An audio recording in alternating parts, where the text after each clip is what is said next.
pasar a la mesa número 2, que el título es Educación física, tensiones entre la academia, la sociedad y la política. Entre algunas de las preguntas que se proponían estaba: ¿qué educación física necesita y promueve la sociedad? ¿Qué cuerpo? ¿Qué profesor licenciado en educación física? ¿Qué construimos de la universidad en relación a la educación física y sus concepciones? ¿Tiene la educación física un fin en sí mismo o siempre está subordinada a otros fines ajenos a ello? Esto eran un poco las preguntas que nos arrimaban a nosotros y le sugerían a los panelistas, que los voy a presentar ahora. Va a comenzar hablando Paola Dogliotti, que es la directora del Instituto Superior de Educación Física, docente de la Facultad de Humanidades y del ISEF, y bueno, es magíster y se encuentra realizando su formación doctoral. Quien le va a seguir a la continuación va a ser Daniel Danners, que es representante de la Secretaría Nacional de Deporte, gerente de Nacional de Deporte, arquitecto y deportista de toda la vida. En tercer lugar va a hablar Bruno Mora, que es profesor de judo de ISEF y representante del proyecto Tatami, UNEFI, y bueno, es el coordinador del programa conjunto entre Cerro Largo y Rivera. Y por último va a hablar Rodolfo Rosengat, que es profesor de educación física, director y profesor del ISEF de La Pampa. Los científicos dicen que estamos hechos de átomos. Pero a mí un pajarito me contó que estamos hechos de historias. Así que yo les agradezco, digamos, que colaboren conmigo en producir parte de mi historia, compartiéndola con ustedes, ya que me parecen estos hechos que marcan una experiencia muy, muy importante, muy interesante en el recorrido de ustedes como estudiantes y por lo tanto de la profesión, del campo laboral al cual pertenecemos, aunque estemos en orillas diferentes de un mismo río, pero el río es el mismo. Así que yo agradezco profundamente la invitación, es un orgullo incluso la obstinación de invitarme por segunda vez, ya que he compartido una primera experiencia hace unos años. Hoy calculábamos que habrá sido en el 2008 en Durazno, un encuentro anterior, y hoy aquí la verdad que yo celebro mucho poder compartir con ustedes.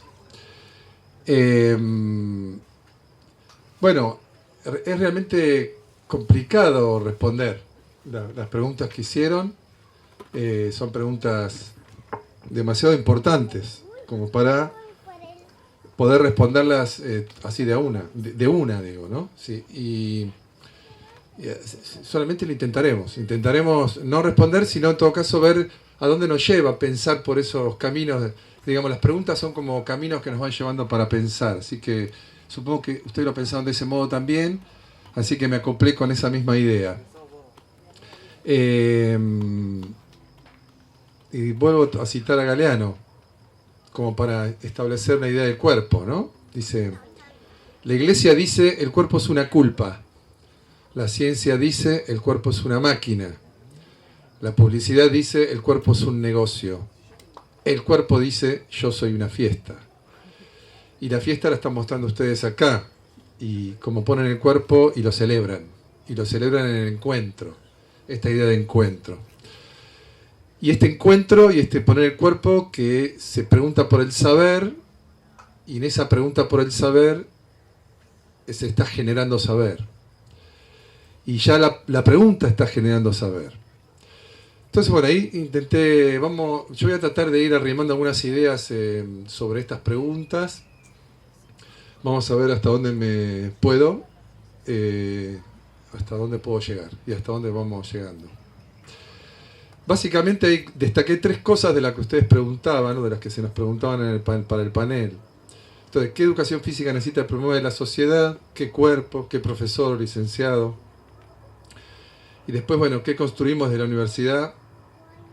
¿Qué tiene si tiene la educación física un fin en sí misma?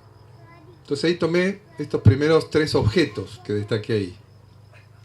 Digo objetos como objetos de pensamiento, ¿no? Objetos de nuestra reflexión. Pensar en tres objetos sobre los cuales detenernos, como tres blancos sobre los cuales apuntar nuestros dardos. Allá atrás se están asomando. ¿Se ve? Más o menos. Creo que van a construir después un anfiteatro o algo que se levante así. A lo mejor ponen 2 o 3 sillas. ¿Qué hay atrás? Decía que bueno, tenemos como tres blancos como para ir pegando un poquito los tres. Educación física, cuerpo y profesor. Que son las preguntas que formulaban. Que uno puede tomarlas así como tres cosas que van cada uno por su carril. Decir, bueno, ¿qué educación física? Y pensar en la educación física como una cosa separada, el cuerpo como una cuestión también separada o separable, y el profesor también por su propio carril. Esto sería más grave, pensar, ¿no?, de alguna manera que cada uno apunta a lugares diferentes. Esto sí, yo diría que es imposible. Por más que uno incluso lo quiera, ya que si el profesor de educación física trabaja, digamos, hay una relación entre quien es profesor y el objeto de su trabajo, o sea, la práctica social que llamamos educación física, es la que él ejecuta y trabaja con el cuerpo. Esto no podría producirse, solamente se puede producir en términos absolutamente teóricos, analíticos, pero no ocurre en la realidad. Entonces, por lo menos tendríamos que encontrar alguna relación. Digo que hay una relación entre los tres objetos sobre los cuales tenemos que pensar. Podríamos pensarlo más o menos como está pensado en las preguntas. ¿Qué educación física necesita la sociedad? De allí, ¿qué cuerpo se estaría generando o produciendo o promoviendo a partir de la educación física que la sociedad demanda o necesita? Y de allí, ¿qué profesor es el encargado de ejecutar esta demanda que la sociedad tiene? Podríamos pensarlo de alguna manera en este modo, en esta linealidad o en esta determinación. Ahí voy a parar un poco y digo, vamos a establecer un concepto. La educación física participa de un proyecto político y cultural, centrado en el cuerpo de los sujetos, con asignaciones desde el poder, en procura de hegemonía y con intervenciones posibles desde la resistencia. Si esto es así, la educación física es en sí misma un proyecto cultural y político insertado en las escuelas.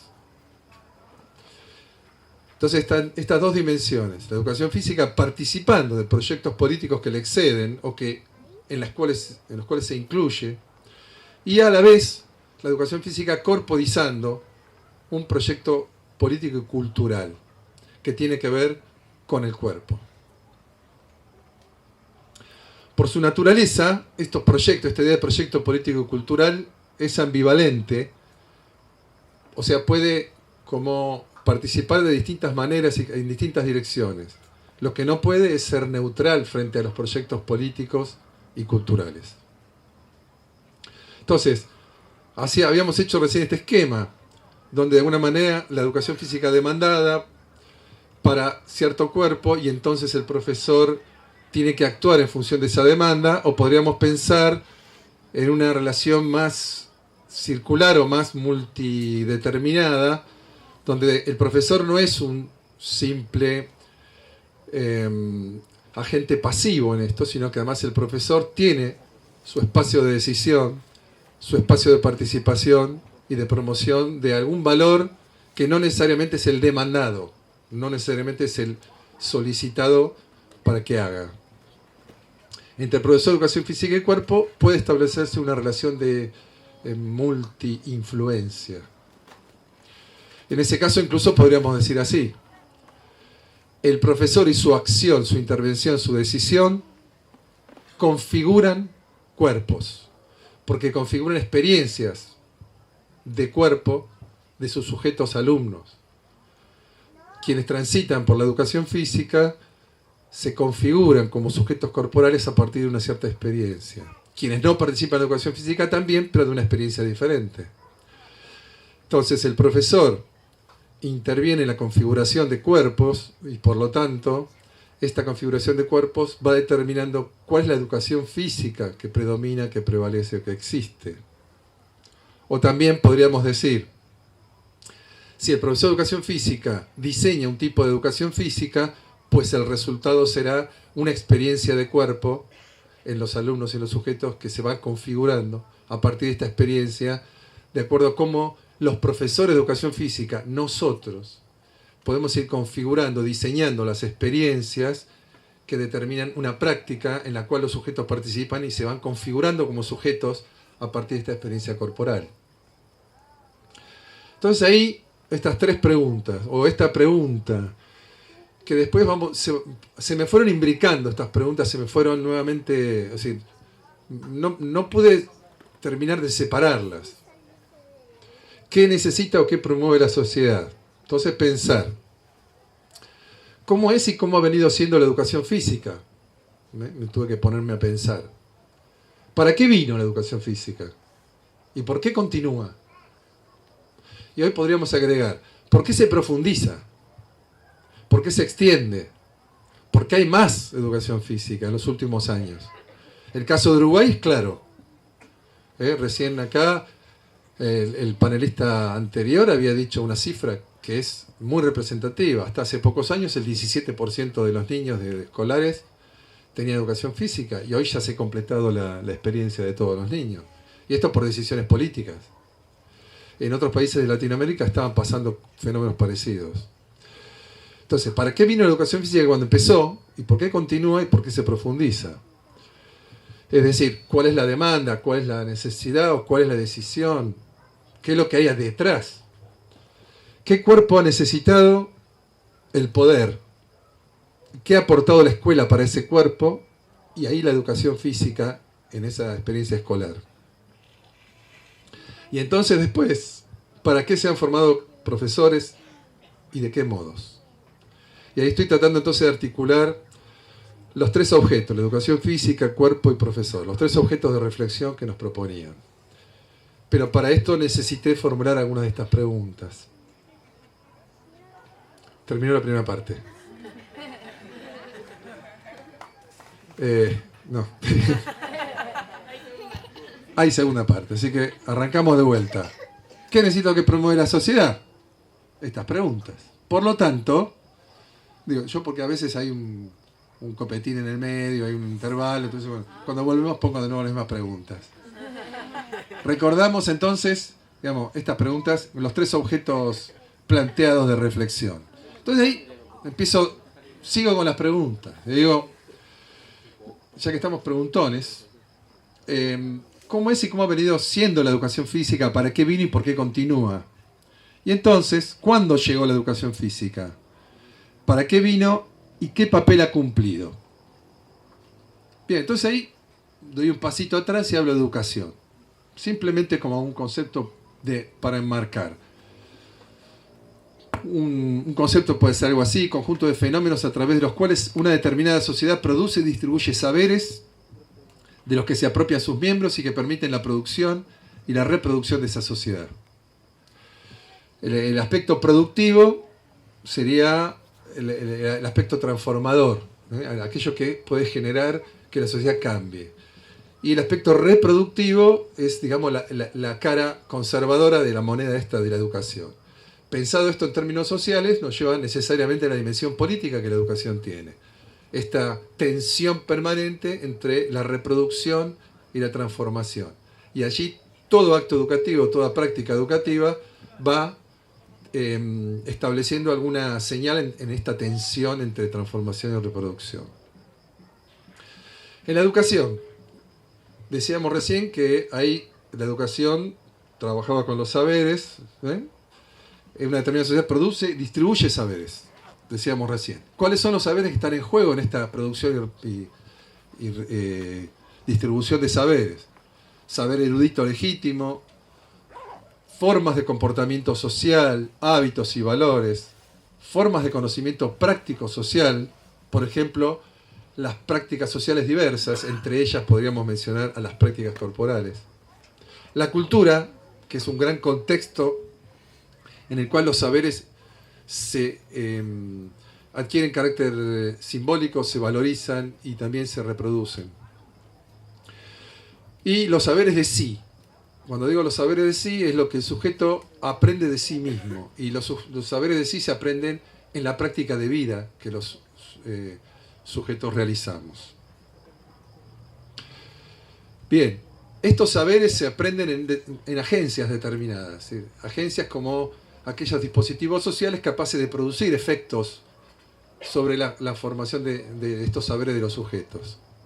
Familia, medios de comunicación, tradiciones sociales callejeras, espectáculos, lo militar, lo médico, el deporte federativo, la escuela, la educación física escolar y no escolar, y múltiples agencias. Acá hay simplemente algunas que pueden tener cierta cercanía con nuestra práctica.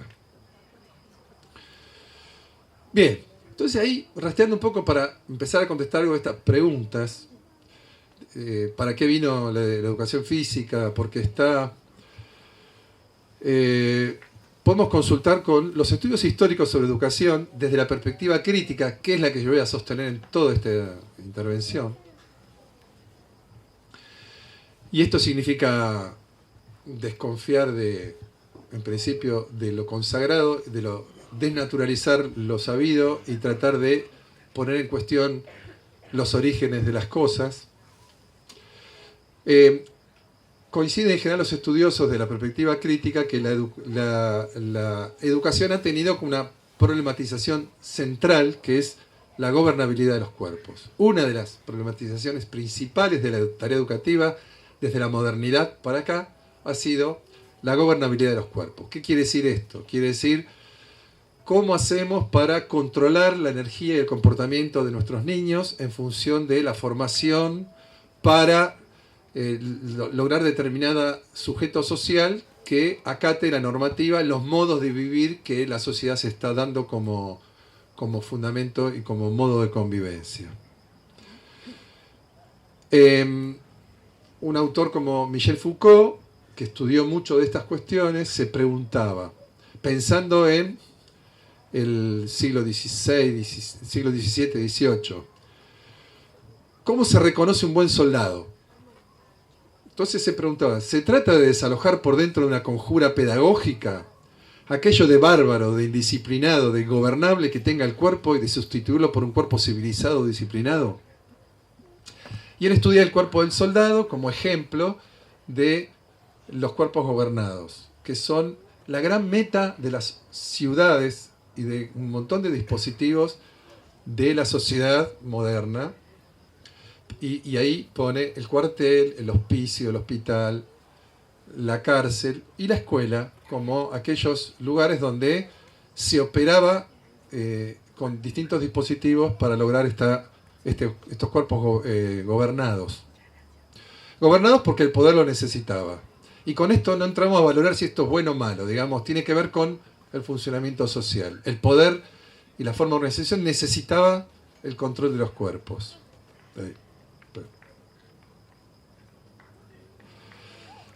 Entonces ahí yo me paro y me hago una pregunta. ¿Qué preguntas se hacían desde el poder en relación con el cuerpo y la escuela? La pregunta podría ser algo así. ¿Qué hacemos con el cuerpo del niño? Y hay una táctica que la escuela adopta. La táctica que algunos autores llaman la táctica de dispersión. El cuerpo forma parte de la vida escolar en todo momento escolar, en toda la vida de la escuela. La escuela se encarga de establecer pautas del comportamiento corporal desde las 8 de la mañana hasta las 6 de la tarde, estoy exagerando, pero bueno, digamos, en todo el horario escolar y en todos los lugares de la escuela. Esto ha sido así desde que la escuela se empieza a configurar, porque de alguna manera la escuela surge en la modernidad, no como la estamos pensando ahora, como para enseñar ciencias, para enseñar un montón de cosas, sino que surge con esta idea de juntar a los vándalos que andan por ahí y tratar de controlarlos, ¿sí? Primero eso, disciplinarlos. Luego de a poquito, además enseñarles a leer la Biblia para que sean o católicos o protestantes, según el credo de cada uno. Y recién después, de a poco, se empieza a enseñar algunos conocimientos porque ya la industria empieza a requerir ciertos saberes ligados a la ciencia, etc. Y además los estados nacionales que surgen en esta época necesitan que la gente se identifique con su nación, con los símbolos patrios, con su idioma, etc. Y esto va generando algunos conocimientos nuevos que hace falta enseñar. La escuela de a poco se va transformando en una institución de enseñanza. Primero es una institución, digamos, de gobierno, y luego de a poco se va transformando en una institución de enseñanza. Podríamos decir, el proyecto cultural de los europeos proponía relaciones con el cuerpo funcionales a los proyectos hegemónicos. Se impusieron y se modificaron a partir de distintas crisis o de opciones de los sectores dominantes. ¿Qué quiero decir? Que las relaciones con el cuerpo fueron cambiando con el cambio de los procesos sociales. Y los proyectos culturales y políticos que se iban armando eran dependientes de qué se proponía el modelo social para cada momento. Y ahí es donde podríamos fechar el establecimiento de una primera relación con el cuerpo. Primera relación escolar con el cuerpo. La escuela moderna, podríamos decir hasta mediados del siglo XIX, establece una relación con el cuerpo donde el cuerpo debe estar quieto, alrededor de un sistema de vigilancia, los niños sentados en silencio, el orden cerrado y la uniformidad. Estas son algunas características que están muy estudiadas. La escuela, ahí hay una foto, se ve, ¿no? Digamos, esta es una escuela del siglo XIX.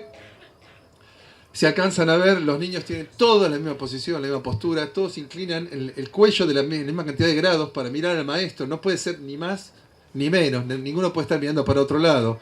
Las manos están todas colocadas en general sobre la falda, están todos vestidos igual. Digamos, ahí, esta uniformidad es la que pretendía la escuela. Esto es el cuerpo gobernado.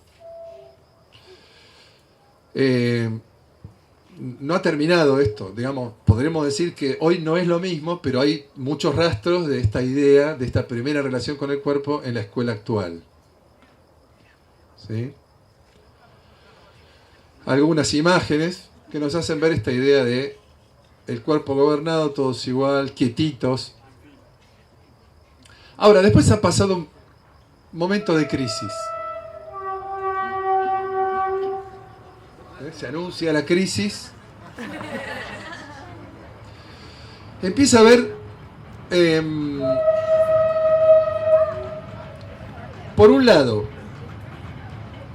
este modelo del niño quieto empieza a ser criticado por la medicina, porque se ve que en la medida que la escuela triunfaba con este modelo, es decir, que es siglo XIX, ustedes recordarán, éramos todos mucho más jóvenes, la escuela se fue extendiendo en sistemas educativos nacionales en todos los países de Europa.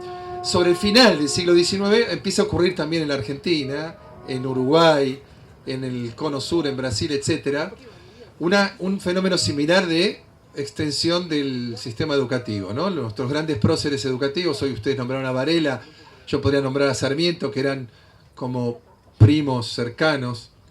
En esta idea de extender el sistema educativo, digamos, este modelo del niño quieto ya no servía, era un modelo que atentaba contra la naturaleza y generaba un montón de dificultades. El sedentarismo empieza a aparecer allí como problema señalado por la medicina. Y además porque ya no era eficiente, no resolvía los problemas que se planteaban en la sociedad en ese momento. Entonces, y porque además... ¿En serio? Bien. Porque decía que además la sociedad empezaba a necesitar nuevas formas de conocimiento a transmitir. Y para eso necesitaba no estar todo el tiempo controlando el cuerpo del niño. Había que dedicarse momentos a enseñarle cosas. Porque había ya cada vez un caudal, había que enseñar geografía para saber, por ejemplo, los ingleses tenían que enseñar geografía para ver dónde quedaban las colonias, que algún día ellos iban a ir como empleados, mucamos o soldados a defender las colonias del Imperio Inglés, por ejemplo. Y así surge la geografía. O la historia, porque había que identificar el Estado Nacional, de dónde viene, cómo somos. El idioma, para poder hablar todos el mismo idioma. En nuestros países claramente con la inmigración europea había que unificar el idioma nacional, bueno, había que enseñarle cosas a los chicos. Y entonces ya no se podía estar todo el tiempo preocupado por el cuerpo. Entonces la pregunta pasó a ser, ¿qué hacemos con el cuerpo mientras el niño aprende? Entonces, mientras el niño aprende, lo valioso, no podemos dedicarnos al cuerpo, tenemos que generar un dispositivo específico. Simultáneamente a esta pregunta, en Europa se estaban desarrollando las corrientes gimnásticas europeas, donde en los gimnasios militares, los gimnasios privados en París, en Estocolmo, en Londres, en Berlín, había gimnasios que estaban desarrollando lo que conocemos como las corrientes gimnásticas europeas.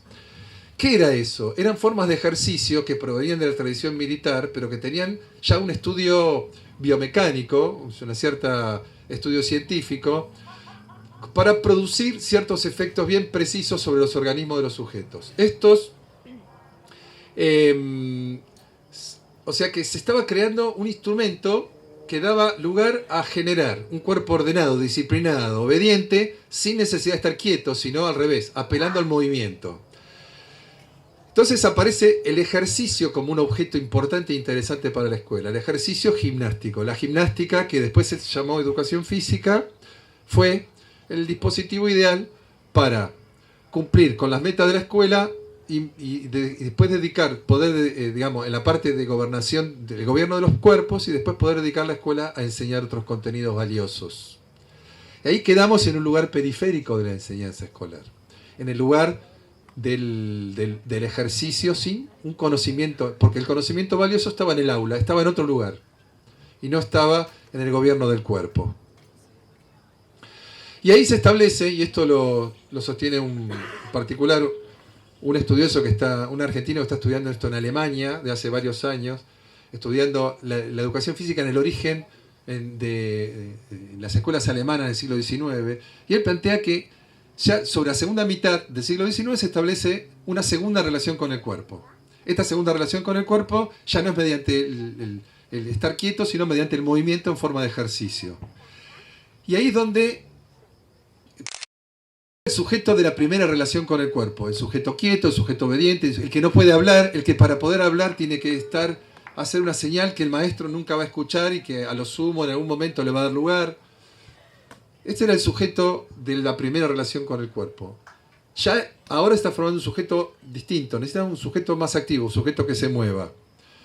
Pablo Yalagroski, un autor argentino, un estudioso de historia argentina en educación física, le llamó a este sujeto el Homo Gymnasticus, que sería el sujeto formateado a partir de esta nueva relación con el cuerpo que la escuela le propone. Una relación donde aparece la gimnasia como instrumento. Entonces, ¿qué tenemos? Tenemos nuevas necesidades sociales. La escuela se ha complejizado, la sociedad es más compleja. Necesitamos un nuevo sujeto. Ese sujeto necesita, para conformarse, una práctica social determinada, un dispositivo. Ese dispositivo es la gimnasia. La gimnasia viene a ocupar el lugar que antes ocupaba la táctica sedentarismo. Entonces se conforma. ¿Qué es lo que está faltando para tener la educación física? Lo único que falta es la formación del profesor. O sea, tenemos la necesidad social, desde el poder estoy hablando, la necesidad, la demanda del poder. Tenemos el instrumento, formamos el sujeto, tenemos la escuela, nos falta la formación de profesores. Allí comienza la formación de profesores. Fines del siglo XIX, principios del siglo XX, en esta línea de trabajo, en esta segunda relación con el cuerpo. ¿Qué quedó afuera? Todo un conjunto de cultura corporal que no se valorizó como útil para estos cometidos, digamos. Por lo tanto, el deporte inglés, por ejemplo, que sí había sido un instrumento para las escuelas aristocráticas inglesas, porque los ingleses ya habían dividido con mucha inteligencia, dijeron las escuelas aristocráticas y las escuelas populares. Las escuelas populares, gimnasia. Las escuelas aristocráticas, deporte. El deporte se reinventa en las escuelas aristocráticas inglesas, se reglamenta allí. Es conocida la anécdota de la escuela de rugby, etc. Y ya los ingleses establecieron como una nueva relación con el cuerpo que no era la misma del Homo Gymnasticus. Y que es la que se empieza a imponer a lo largo del siglo XX también en nuestros países.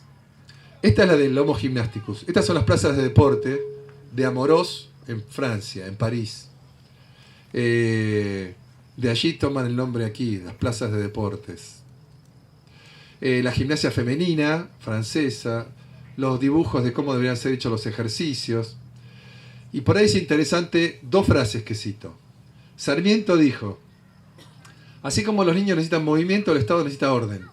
Demos pues, en la educación de los niños, movimiento en orden. Está claro que acá no estamos pensando en los niños. En todo caso, dejamos que los niños se muevan. ¿Pero para qué? Para poder establecer un orden que el Estado necesita. El Estado es el Estado de ese momento. Romero Brés, médico, fundador del Instituto de Educación Física, dijo una frase que en la misma línea dice: es del acuerdo de ambos, educador y gobernante, de donde ha de salir la acción realmente eficaz de la escuela en el sentido de asegurar los efectos de ella sobre la nacionalidad. Entonces, hasta ahí, tanto la primera relación con el cuerpo como la segunda relación con el cuerpo forman parte de un instrumento desde la lógica del poder, de la lógica del Estado, para poner cierto modelo de sujeto y entonces poder cumplir cierto mandato o demanda social. Entonces ahí, bueno, nada, sigo. El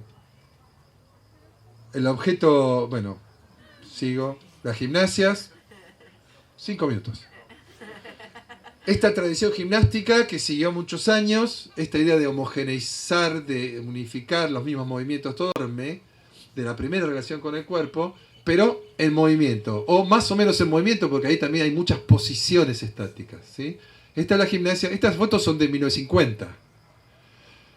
Es decir, que todavía la tradición anterior se arrastró. Ahora, durante el siglo XX se impone el deporte como nueva modalidad. Y los ingleses ya lo habían empezado a utilizar en sus escuelas. Esto impone una nueva relación con el cuerpo que la escuela toma. Pero la escuela lo sigue tomando desde la lógica del poder. Había que controlar ya no el cuerpo individual, el cuerpo de las masas. Porque ya hay una sociedad de masas, ya hay un protagonismo diferente. Los grandes proyectos políticos del siglo XX, todos apelaron al deporte de masas y todos intentaron que la escuela fuera el instrumento donde el deporte penetrara nuevamente como un instrumento de gobierno. Como un instrumento de gobierno. Donde se agregaron otros argumentos, pero básicamente se mantenía la misma idea, pero con una nueva relación. Este homo ya no es el homo gymnasticus, es lo que ahí ya me atreví yo a llamarlo el homo esportivo, en el sentido de que no es lo mismo el que repite un gesto que el otro le muestra y lo hace exactamente igual. Sarmiento decía: 1 hora de movimientos, a izquierda, derecha, arriba, abajo, todos igual, imitando al maestro, ahí está la moral. Eso decía Sarmiento sobre educación física. En cambio, el deporte ya nos convoca a otro tipo de participación, donde hay otra dinámica, donde hay un cierto grado de incertidumbre, donde hay otra participación del sujeto, pero también puede ser controlado a través del árbitro, de las reglas, de la federación, de los calendarios, etcétera, etcétera, de la separación por sexo para evitar cualquier contagio, etcétera. Bien, o sea, se establece una nueva relación con el cuerpo, que yo llamé ahí una tercera relación con el cuerpo, todavía desde el poder. ¿Qué tienen en común? Los deportes se plantean, y hay muchos estudios en este sentido, como una civilización del juego popular. El juego popular controlado y civilizado sería el deporte. Pueden leer a Vigarello, pueden leer a Barbero González de España. Hay muchos estudios interesantes, a Norbert Elias, donde habla de, digamos, cómo el deporte como forma parte de un proceso civilizador para controlar las emociones populares, etcétera, etcétera. Por lo tanto, muchos de estos deportes que primero pasaron por los aristócratas, a pesar de que algunos tenían origen popular, como el fútbol, claramente de origen popular, que luego fue apropiado por los aristócratas, pero que a principios del siglo XX se lo volvimos a robar a los aristócratas y el pueblo lo tomó en sus manos. Digamos, estos procesos sociales muy complejos. Estas son fotos del 1910-1920, sacadas por Romero Brés jugando al pelota al cesto en el Instituto de Buenos Aires, como formas de plantear de a poquito el deporte, que después se fue imponiendo como un formato dominante. Entonces, mandatos hegemónicos sobre la educación física. a través de la segunda relación o de la tercera relación con el cuerpo. La obediencia a patrones de conducta que privilegiaron el sometimiento a la autoridad, el cumplimiento de hábitos sanitarios dictados de la lógica positivista del siglo XIX. Voy rápido, pero ustedes lo pueden leer ahí. Tercer lugar, la construcción de patrones de conducta generizados que han promovido y reproducido una desigualdad y desvalorización de las mujeres. El ejemplo del 6% de las chicas que hacen deportistas es muy claro. En la Argentina la educación física en secundario no es coeducativa ni mixta, es separada, los varones por un lado, las mujeres por otro lado. Los profesores no quieren trabajar en forma conjunta. La construcción de ideales de cuerpo ligados a valores excluyentes o expulsores, como la excelencia estética, la máxima eficacia motriz y la relación competitiva y descalificatoria hacia el cuerpo del otro. Estos son algunos de los valores que estas relaciones con el cuerpo han promovido desde los sectores dominantes. Entonces, la educación física ha distribuido unos saberes sobre los cuales no se habla, porque de esto nadie puede hablar. Nadie puede sostener en un discurso pedagógico estos valores. Sin embargo, en la tradición de instalación, en la segunda y tercera relación con el cuerpo, esto está instalado. La educación física no fue acompañada por un saber del cual se habla, sino que fue un saber silencioso, centrado en la experiencia corporal, conformando estos sujetos de alguna manera obedientes. Podría sintetizarse así: disciplinar generando obediencia, distribuir conductas generizadas y dejar sentado que vivir es competir. De alguna manera, esto es una síntesis de las tradiciones en educación física.